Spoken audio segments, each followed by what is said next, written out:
যে তোমাকে ছেড়ে চলে যেতে চায় তাকে কখনো বলো না আমি তোমাকে ছাড়া বাঁচব না। তাকে শুধু এতটুকুই বলো, যদি অন্য কারো জীবনে বেশি সুখ পাও তবে চলে যাও, কারণ জীবনটা তোমার। মায়া বাড়িয়ে যখন কোনো লাভ হয় না, তখন মায়া ত্যাগ করাই উত্তম।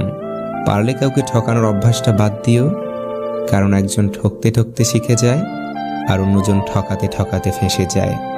এখন আর আগের মতো মন খারাপ করে বসে থাকি না। যেখানে আমার কপালটাই খারাপ, সেখানে অযথা মনকে আর কষ্ট দিতে চাই না। তুমি এমন কাউকে পাল্টাতে পারবে না যে তার আচরণে ভুলগুলো দেখতে পারে না। যে ব্যক্তি তোমার সামনে অন্যের সমালোচনা করে, তবে জেনে রেখো অচিরেই সে অন্যের কাছে তোমার সমালোচনা করে বেড়াবে। জীবন হয়তো কারোর জন্য থেমে থাকে না, কিন্তু মাঝে মাঝে মনটা থেমে যায়, হয়তো প্রিয় কারোর জন্য, নয়তো প্রিয় কোনো মুহূর্তের জন্য। হারিয়ে যাওয়া মানুষ